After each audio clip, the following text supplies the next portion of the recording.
चौवन maths India YouTube channel को आप सब्सक्राइब, लाइक, शेयर और बेल आइकन घंटी को क्लिक करना ना भूलें, ताकि प्रोफेसर चौवन सर लाएंगे आपके लिए सारे नए नए गणितीय सब्जेक्ट। चौवन मैथ्स इंडिया यूट्यूब चैनल में आपका स्वागत है। मैं लेकर आया हूँ कॉम्प्लेक्स नंबर। देखो कॉम्प्लेक्स नंबर एनसीईआरटी 11, 12 और सीएसआर नेट और हमें बीएससी में पढ़ने को मिलता है। देखो हमें आज पढ़ना है कॉम्प्लेक्स नंबर। देखो यहाँ पे कॉम्प्लेक्स नंबर क्या होता है। देखो फर्स्ट हम कॉम्प्लेक्स नंबर कैपिटल सी और उससे इससे डिनोट करते हैं। देखो ये वाला डी नोट हो गया। देखो कॉम्प्लेक्स नंबर क्या होता है कि z equal to x plus i y. देखो यहाँ पे ये वाला जो i है वो क्या है, स्क्वायर रूट ऑफ -1। ये वाला होता है i की वैल्यू। ये i जो है इसको बोलेंगे हम आयोटा। अब देखो यहाँ पे z equal to x plus i y जो है ये वाला होता है हमारा x एक्सिस, ये होता है x एक्सिस, और ये वाला y होता है इमेजिनरी एक्सिस। इमेजिनरी एक्सिस उसको बोलते हैं y एक्सिस। देखो यहाँ पे ये वाला जो x है, देखो ये अब डायग्राम में आते हैं। ये वाला x एक्सिस है हमारा और ये वाला y एक्सिस है।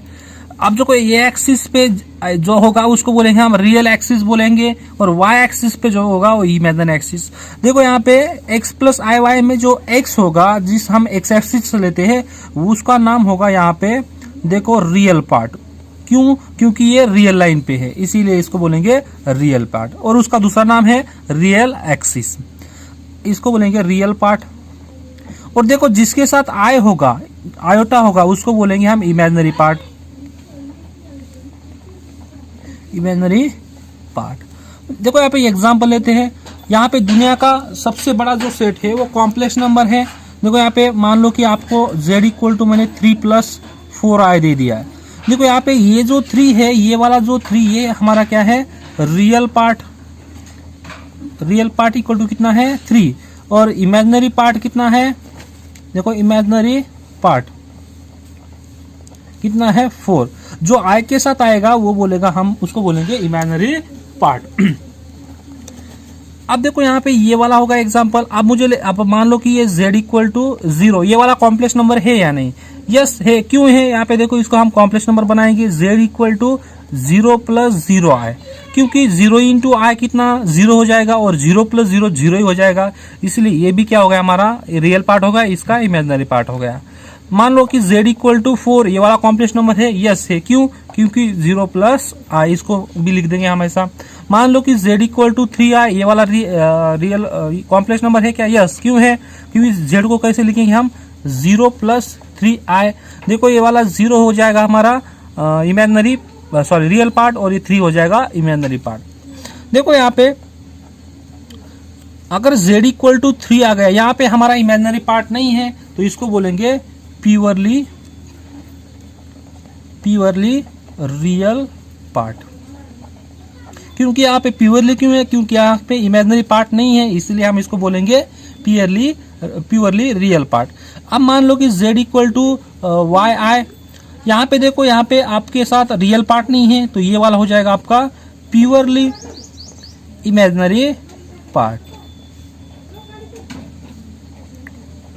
अब आते हैं आप डायग्राम में आओ। देखो यहाँ पे ये वाले डायग्राम है। अब कॉम्प्लेक्स नंबर आपको दिखाना है कि ये डायग्राम में कैसे दिखाओगे। देखो ये वाला z equal to x plus i, x plus क्या है, आई वाई है। तो अब देखो यहाँ पे डायग्राम में एक्स एक्सिस है और ये वाला वाई एक्सिस होता है, इसको बोलेंगे हम एक्स वाई प्लेन। देखो एक्स वाई प्लेन पे हमें कॉम्प्लेक्स नंबर दिखाना है। मान लो कि हमारे पास एक z इक्वल टू क्या है, x plus i Y point. अब ये जो x है हम लेना है x एक्सिस से x डिस्टेंस। देखो ये वाला x डिस्टेंस हो गया। फिर बाद में y वाला y एक्सिस, मतलब इमेजिनरी एक्सिस। देखो y एक्सिस पे y डिस्टेंस, तो ये हो गया हमारा p ऑफ x, y। तो इसको ये हो गया हमारा z equal to x plus I वाला पॉइंट। अब देखो यहाँ पे ये वाला x एक्सिस हो गया, ये वाला y एक्सिस। अब ये जो डिस्टेंस है, मान लो ये वाला 90 डिग्री हो गया तुम्हारा। 90 डिग्री पाइथागोरस थ्योरम से हमें अगर देखना हो तो ये वाला हो जाएगा हमारा हाइपोटेनियस, और हाइपोटेनियस उसको मान लिया हमने r, उसको बोलते हैं r को हम बोलेंगे मॉडुलस। देखो यहाँ पे मॉडुलस कैसे निकालते हैं। मॉडुलस निकालना हमें, मॉडुलस निकालना है तो यहाँ पे मॉडुलस कैसा निकालेंगे, r इक्वल टू क्या, square root of x square plus y square. क्यों? पाइथागोरस थ्योरम में क्या होता है कि base square plus height square. तो यहाँ पे ये वाला तुम्हारा हाइट हो जाएगा, ये वाला बेस हो जाएगा। तो हमें यहाँ पे मॉडुलस निकल गया। अब देखो यहाँ पे ये वाला P of x comma y है, ये वाला आर है, वाई है, तो ये हो जाएगा हमारा कॉम्प्लेक्स नंबर। अब देखो यहाँ पे ये जो है हमारा ये वाला थीटा मान लेते हैं, इसको बोलेंगे हम आर्गुमेंट। ये वाला हो जाएगा आपका मॉडुलस, और इसको बोलेंगे हम, इसको मैग्नीट्यूड भी बोलेंगे। देखो ये मैग्नीट्यूड है, इसका दूसरा नाम इसको मॉड ऑफ जेड। आपको अगर पूछा जाए मॉड ऑफ जेड तो उसको बोलेंगे मैग्नीट्यूड या तो मॉडुलस। इसको भी क्या equal to R equal to similarly x square plus y square क्या हो जाएगा आपका मॉडुलस हो जाएगा। या तो आपको पूछ सकता है मैग्नीट्यूड ऑफ कॉम्प्लेक्स नंबर। अब देखो यहाँ पे हमने क्या पढ़ा था अभी, real part, purely real part. देखो यहाँ पे अगर प्योरली रियल पार्ट हो तो उसको हम डिनोट कैसे करेंगे, रियल पार्ट ऑफ जेड। देखो आपको मान लो कि यहाँ पे कॉम्प्लेक्स नंबर क्या है, एक्स प्लस आई वाई है, x plus i Y complex number है। तो यहाँ से ये जो होगा वो हो जाएगा रियल पार्ट ऑफ जेड, इसको बोलेंगे हम एक्स। फिर बाद में वाई, देखो यहाँ पे वाई को क्या हो जाएगा हमारा real part, sorry imaginary part of, देखो I M equal of Z, ये हो जाएगा इमेजिनरी पार्ट ऑफ वाई। आपको सब मान लो कि ये क्वेश्चन है यहाँ पे, देखो यहाँ पे ये क्वेश्चन ले लिया हमने, यहाँ पे आ जाओ। z इक्वल टू क्या हमारे पास 3 प्लस आई वाई है, तो आपको पूछा है कि यहाँ पे देखो यहाँ पे z इक्वल टू कितना है 3 प्लस 4 आई है। तो आपको पूछा क्वेश्चन में कि real part of z equal to कितना आ जाएगा, देखो यहाँ पे कितना है 3 आ जाएगा, और इमेजिनरी पार्ट ऑफ z कितना आएगा, देखो जिसके साथ आई हो वो इमेजिनरी पार्ट होता है हमारा, तो कितना आ जाएगा 4 आ जाएगा। अब हमें पढ़ना है, देखो यहाँ पे देखो आप कॉम्प्लेक्स नंबर किस किस फॉर्म में हम इसको लिख सकते हैं। देखो यहाँ पे first a complex number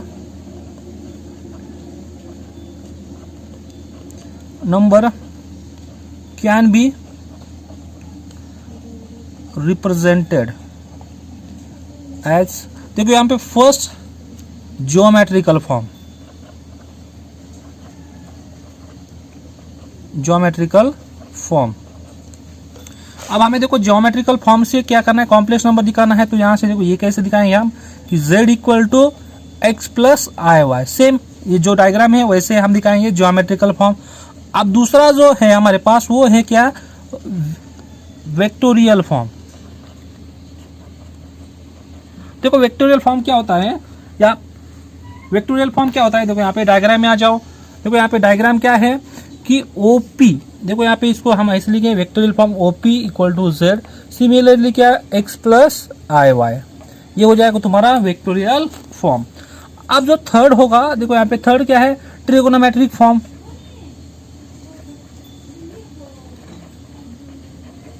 trigonometric form, अब जो ट्रिगोनोमेट्रिक फॉर्म होगा वो क्या होगा, यहाँ पे देखो ट्रिगोनोमेट्रिक फॉर्म जो होगा क्या है कि R equal to R into cos theta plus i sin theta, ये वाला हो जाएगा तुम्हारा ट्रिगोनोमेट्रिक फॉर्म। देखो अब ट्रिगोनोमेट्रिक फॉर्म कैसे आता है, हम इसको डायग्राम आपको बताएंगे। देखो यहाँ पे ये वाली डायग्राम है, मान लो कि ये वाला आपका थीटा है और ये वाला एक्स है। तो देखो यहाँ पे हमें क्या लाना है कि अभी ट्रिगोनोमेट्रिक फॉर्म कैसे आया हम दिखाएंगे यहाँ पे। तो अब देखो यहाँ पे कि हमें मान लिया इसको थीटा मान लिया है, तो थीटा, तो अब हमें साइन थीटा निकालना है। तो साइन थीटा क्या होता है हमारा, अपोजिट साइड अपॉन हाइपोटेनियस होता है, हाइपोटेनियस होता है। देखो यहाँ पे इस डायग्राम में आ जाओ, देखो ये वाला थीटा है, इसका अपोजिट साइड कौन सा है, एक साइड है अपोजिट। देखो यहाँ पे ये थीटा का एडजेसेंट साइड कौन सा है, y है, और इसका हाइपोटेन्यूस कितना है r। तो यहाँ से हम वैल्यू पुट कर देंगे, साइन थीटा इक्वल टू कितना आ जाएगा आपका, देखो यहाँ पे अपोजिट अपॉन अपोजिट है x और एडजेसेंट कितना है आपका r।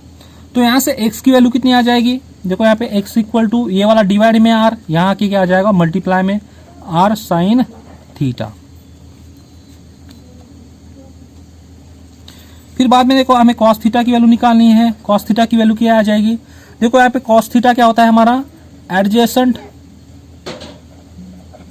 Adjacent side upon hypotenuse. Hypotenuse होता है। देखो यहाँ पे एडजेसेंट कितना है हमारा y है और यहाँ से कितना r। तो यहाँ पे देखो अपने पास z इक्वल टू क्या होता है x प्लस आई वाई। तो यहाँ से हम पुट कर देंगे x प्लस आई वाई। देखो z इक्वल टू x कितना है हमारे पास, देखो x की वैल्यू कितनी है r साइन थीटा प्लस यहाँ पे ये वाला i और y कितना है हमारा, देखो यहाँ पे y कितना है, यहाँ से y की वैल्यू निकालेंगे। देखो y इक्वल टू यहाँ से कितना आ जाएगा, ये वाला r इधर आ गया तो r इंटू कॉस थीटा। तो ये वाला पुट कर देंगे हम r इंटू कॉस थीटा। देखो यहाँ पे हमें एंगल डायग्राम में हमने ये वाला एंगल माना है, अगर हमने ये वाला एंगल माना होता तो ये अपोजिट हो जाता। तो ये यहाँ से देखो ये वाला हमारा क्या हो गया कॉम्प्लेक्स नंबर। देखो हम ये वाला थीटा मान लेते तो ये वजह हो जाएगा अपोजिट साइड और ये वाला हो जाएगा एडजेसेंट साइड और ये वाला हो जाएगा हाइपोटेनियस। तो यहाँ से सिमिलरली अगर हमने ये वाला थीटा माना तो हमारा क्या आ जाएगा, यहाँ पे हमने जो ट्रिगोनोमेट्रिक फॉर्म माना है कौन सा, r cos theta plus i sign theta, ये वाला आ जाएगा आपको। r देखो यहाँ पे दोनों साइड इसलिए हमने उसको क्या ले लिया कॉमन, यहाँ भी r है यहाँ भी r है तो बाहर निकाल लिया। तो देखो अभी हमारा हो जाएगा ये थर्ड फॉर्म। अब हमें देखो हम फोर फॉर्म क्या है हमारा कि क्या है एलरियन फॉर्म। देखो एलरियन फॉर्म कॉम्प्लेक्स फॉर्म दिखाने का एलरियन फॉर्म है, इसको क्या वो क्या होता है हमारा z equal to r into e raise to i theta. क्यों, क्योंकि यहाँ पे देखो ई रेस टू अगर आई एक्स हो तो हम उसको लिख सकते हैं cos x plus i sin x. तो यहाँ से देखो e raise to i x, अब हमारे पास जो ट्रिगोनोमेट्रिक फॉर्म है क्या है cos theta plus i sin theta. अगर हम इसकी वैल्यू पुट कर दे e raise to i theta तो वो क्या हो जाएगा हमारा z equal to R e raise to i theta. हम इस फॉर्म में भी कॉम्प्लेक्स नंबर को लिख सकते हैं, लेकिन यहाँ पे हमें क्या चाहिए, यहाँ पे मॉडुलस चाहिए और यहाँ पे आर्गुमेंट चाहिए। अब देखो हमें आर्गुमेंट निकालना है, तो अब हम आर्गुमेंट निकालेंगे। हमें तो मॉडुलस पता है, मॉडुलस कितना होता है हमारा, मॉडुलस या इसको बोलेंगे मैग्नीट्यूड कितना है हमारा, उसको डिनोट करेंगे मॉड ऑफ जेड या तो R mod of x square plus y square, ये हो जाएगा तुम्हारा मॉडुलस या तो मैग्नीट्यूड। अब हमें क्या आर्गुमेंट निकालना है,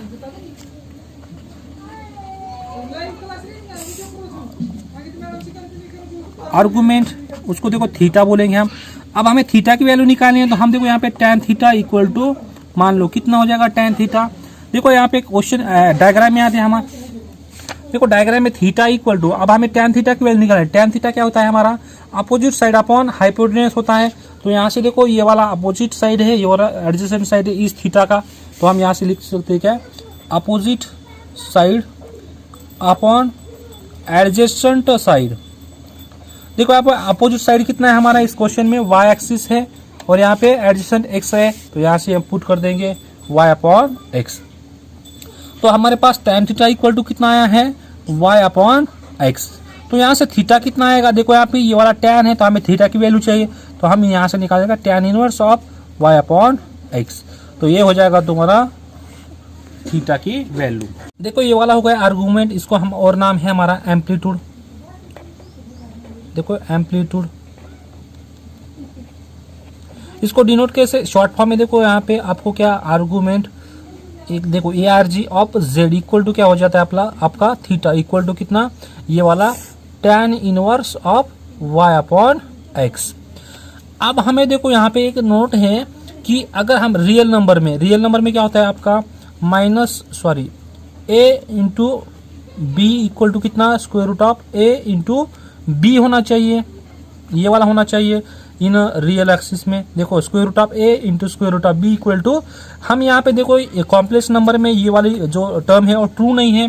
देखो यहाँ पे हम इसको क्या करते हैं एग्जाम्पल -1 ले लेते हैं यहाँ पे, और यहाँ पे इसको -2 ले लेते हैं। देखो आपका आंसर कितना आना चाहिए था, इसके हिसाब से कितना आना चाहिए था, देखो -1 इंटू -2 -1 इंटू -2, तो कितना आना चाहिए था square root of 2।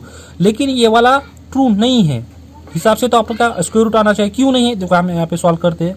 Square root of -1 into कितना square root of -2 equal to square root of -1 कितना है यहाँ पे, देखो यहाँ पे स्क्वायर रूट ऑफ -1 i होता है और यहाँ पे स्क्वायर रूट ऑफ -2। देखो अगर माइनस में हो तो इसका आंसर कितना आता है, इसको हम सिंप्लीफाई करते हैं -2 इंटू 2। देखो इसको 1 है तो इसको हम सिंप्लीफाई कर लिए, तो ये वाला कितना होगा i और इसकी वैल्यू कितनी होती है आई। तो ये वाला square root 2 I into I कितना हमारा I square into square root of 2। तो ये आई स्क्वायर की वैल्यू कितनी होती है यहाँ पे -1 इंटू स्क्वायर रूट ऑफ 2। तो ये कितना आ गया देखो यहाँ पे -1 into square root of -2 equal to कितना आ गया माइनस ऑफ स्क्वायर रूट 2। लेकिन आंसर कितना आना चाहिए था स्क्वायर रूट ऑफ रूट 2 आना चाहिए, लेकिन यहाँ पे कितना आया माइनस। ये वाली प्रॉपर्टी जो है कॉम्प्लेक्स नंबर में ट्रू नहीं है। अब देखो हमें पावर का सॉल्व करना है। अब हमें पता है यहाँ पे देखो आपके पास आई की वैल्यू कितनी है यहाँ पे देखो कि -1 है स्क्वायर रूट ऑफ -1। अब मुझे आई स्क्वायर निकालना है। देखो आई स्क्वायर मतलब क्या आई इंटू आई। तो यहाँ से कितना आ जाएगा ये आई इंटू आई। तो ये सॉरी इसको अगर हमने लिख लिया क्या इसका स्क्वायर कर दिया हमने, तो ये वाला क्या हो जाएगा ये -1 का स्क्वायर। तो कितना आ जाएगा ये -1। इस यहाँ पे स्क्वायर रूट निकल गया। देखो यहाँ पे आई स्क्वायर की वैल्यू कितनी आई है -1। मैं शॉर्ट फॉर्म में लिख लेता हूँ आई स्क्वायर की वैल्यू कितनी आई है -1। यहाँ पे आई की वैल्यू कितनी थी स्क्वायर रूट ऑफ -1। अब मुझे देखो यहाँ पे अब आई क्यूब लाना है। तो आई क्यूब को कैसे लिखेंगे हम i raise to square into आई। तो आई स्क्वायर की वैल्यू यहाँ पे निकल के आ गई कितनी है -1 इंटू आई। देखो -1 इंटू आई कितना होता है -आई। तो यहाँ से आई क्यूब की वैल्यू कितनी आई है -आई। अब यहाँ से आई रेस टू 4। अब देखो आई रेस टू 4 को हम आई स्क्वायर इंटू आई स्क्वायर लिखेंगे तो यहाँ पे आई रेस टू 4 हो जाएगा। तो ये क्या हो जाएगा देखो आई स्क्वायर की वैल्यू कितनी है -आई इंटू फिर बाद में -आई सॉरी ये -1 आई स्क्वायर की वैल्यू कितनी है -1 और यहाँ पे ये -1। देखो यहाँ पे हमें निकाला आई स्क्वायर की वैल्यू -1 है और यहाँ पे आई स्क्वायर की वैल्यू तो -1 इंटू -1 कितना आ गया प्लस। तो आई रेस टू 4 कितना आ जाएगा यहाँ पे 1 आ जाएगा। अब मुझे आई रेस टू 5 निकालना है तो इसको हम लिखेंगे I raise to 4 into I. I raise to 4 की वैल्यू कितनी यहाँ पे 1। तो यहाँ पे 1 इंटू आई तो कितना आ जाएगा आई। अब आई रेस टू 6 निकालना है तो यहाँ पे I raise to 4 into I raise to कितना यहाँ पे 2। तो ये वाला 6 हो जाएगा। क्यों क्योंकि दोनों का बेस सेम है तो पावर की क्या हो जाएगी एडिशन मल्टीप्लाई में। तो यहाँ से कितना आ जाएगा आई रेस टू 4 कितना होता है 1 और आई स्क्वायर कितना होता है -1। तो यहाँ से कितना आ जाएगा -1। अब आई रेस टू 7 निकालना है हमें तो इसको भी सेम कर लेते हैं हम i raise to 4 into I raise to cube. I raise to 4 कितना यहाँ पे 1 है और आई क्यूब कितना है -आई। तो ये हो जाएगा -आई। अब आई रेस टू 8 निकालना है हमें इसको i raise to 4 into I raise to 4 तो कितना हो जाएगा 1 इंटू 1 इक्वल टू 1। अब यहाँ से देखो हमने ये कर लिया कि आपके पास अगर देखो यहाँ पे आई की पावर 1 है। अगर देखो यहाँ पे कि क्या करना है हमें देखो यहाँ पे क्या कर आई रेस टू अगर प्योरली टोटली भाग जाता हो किसी नंबर को तो आपका आंसर आ जाएगा 1। और देखो यहाँ पे आई रेस टू अगर 4 से हमने डिवाइड कर दिया और हमारा रिमाइंडर कितना आ गया 1 आ गया तो यहाँ से हम बोलेंगे किसकी कितनी वैल्यू आती है आई। अगर देखो हम किसी नंबर को 4 से डिवाइड करें और यहाँ से 2 रिमाइंडर आ जाए तो इसकी वैल्यू आती है -1। मान लो कि किसी नंबर को 4 से डिवाइड करने बाद रिमाइंडर 3 आ जाए तो उसकी वैल्यू आती है -आई। देखो हम एग्जाम्पल थोड़ा आपको समझाएंगे। देखो यहाँ पे आपको मान लो कि आपको पूछा है कितना आई रेस टू 18 पूछा है। अब आई रेस टू 18 को हम 4 से डिवाइड करेंगे। देखो यहाँ पे 18 को अगर हम 4 से डिवाइड करेंगे तो हमारा रिमाइंडर कितना बचेगा। देखो यहाँ पे आई रेस टू 4 इंटू कितना 20 तो यहाँ से हमारा रिमाइंडर +0 बचा तो यहाँ से ये वाला आ जाएगा पूरा भाग चला गया। तो देखो आई रेस टू 18 की वैल्यू कितनी आ जाएगी यहाँ पे 1 आ जाएगी फर्स्ट। मान लो आपको आई रेस टू 94 का पता करना हो। देखो आई रेस टू 94 अगर हम इसको 4 से डिवाइड करेंगे तो देखो यहाँ पे हम 4 से डिवाइड करते हैं। यहाँ पे लिख लेता हूँ मैं 94। मान लो हम इसको 4 से डिवाइड करना है। देखो यहाँ पे से 4 से डिवाइड करेंगे तो 4 2 जा 8 और यहाँ पे बचा 1 तो यहाँ से 14 तक जाएगा तो कितना बचा यहाँ पे 3।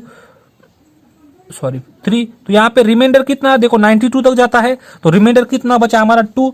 तो यहाँ से देखो रिमाइंडर कितना है हमारा 2 4n + 2।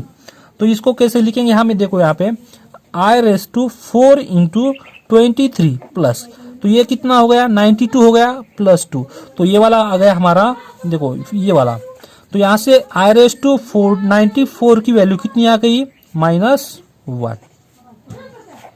आपको किसी वैल्यू पूछो, देखो आपको एमसीक्यू में पूछा जा सकता है कि I⁴99 प्लस इंटू, देखो यहाँ पे इंटू है तो आपको क्वेश्चन पूछा जा सकता है I⁴99 इंटू I⁵33 I⁴1002। देखो आप हमें इसका वैल्यू निकालना है, तो हम एक एक का वैल्यू निकालेंगे। फर्स्ट I⁴99 का वैल्यू निकालना है।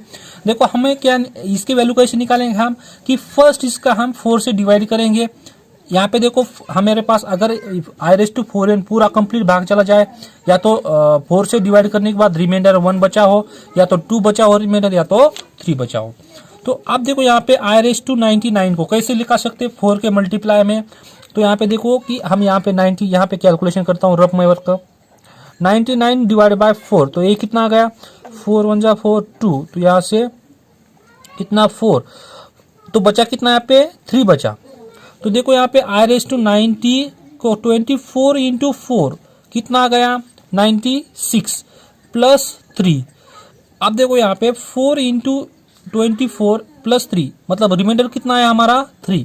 तो अगर 3 रिमाइंडर आया तो यहाँ पे देखो कौन सी वैल्यू आएगी I⁴n प्लस 3, तो यहाँ पे वैल्यू कितने आ गया -i। अब हमें निकालना है I⁴33। अब इसको भी 4 से डिवाइड कर दो। देखो यहाँ पे I⁴33 की निकालने, मतलब 33 को हम 4 से डिवाइड करेंगे तो कितना आएगा यहाँ पे, इसको कैसे लिख सकते हैं हम 4 1 जा 4, देखो 4 इंटू 8 प्लस 1, तो कितना आ जाएगा ये 33। तो I⁴ कितना यहाँ पे 4 इंटू 8 प्लस 1, तो हमारा रिमाइंडर कितना बचा यहाँ पे 1। तो अगर रिमाइंडर 1 बचता है तो आंसर कितना था, देखो I⁴n प्लस 1 कितना आए, यहाँ पे आई आंसर आ गया। अब लास्ट देखो हमें I⁴ कितना लिखाना है 102। अब इसको भी हम डिवाइड करेंगे, यहाँ पे देखो 102 को किससे 4 से डिवाइड करेंगे, तो ये वाला 4 1 जा 4, ये वाला 2, फिर कितना 4 से डिवाइड करेंगे तो ये वाला 5, तो या फिर बाद में बचा कितना 0 प्लस 2, तो यहाँ से कितना आ जाएगा, देखो I⁴4 इंटू 25, ये हो गया 1000 प्लस यहाँ से 2, तो ये हो जाएगा 102। अब देखो यहाँ पे हमें 4n प्लस 2 रिमाइंडर 2 चाहिए था। देखो यहाँ पे 2 रिमाइंडर कहाँ पे, यहाँ पे, तो इसकी वैल्यू कितनी है -1। अब हम पूरा का कैलकुलेशन करेंगे। यहाँ पे I⁴99 into I⁴33 into I⁴102, तो कितना आ गया, देखो आप I⁴99 की वैल्यू कितनी आई है -i इंटू I⁴33 की वैल्यू कितनी आई है -1 इंटू, अब सॉरी यहाँ पे I, चलो उल्टा लिख लिया यहाँ पे, और I⁴ यहाँ पे माइनस, हाँ अब यहाँ पे हमने इसकी वैल्यू लिख ली फर्स्ट। अब I⁴33 की वैल्यू कितनी यहाँ पे I, तो हम पूरा कैलकुलेशन करेंगे। यहाँ पे माइनस इंटू माइनस प्लस हो जाएगा, और I इंटू 1 कितना I, और I इंटू I कितना I²। तो I² की वैल्यू पता है हमें कितनी नहीं है, यहाँ पे देखो I² की वैल्यू कितनी है, यहाँ पे I² की वैल्यू कितनी है -1, तो यहाँ से कितना आ गया -1। अब टोटल का आंसर कितना आया, देखो यहाँ पे -1। ये वाला आपका क्वेश्चन सॉल्व हो गया।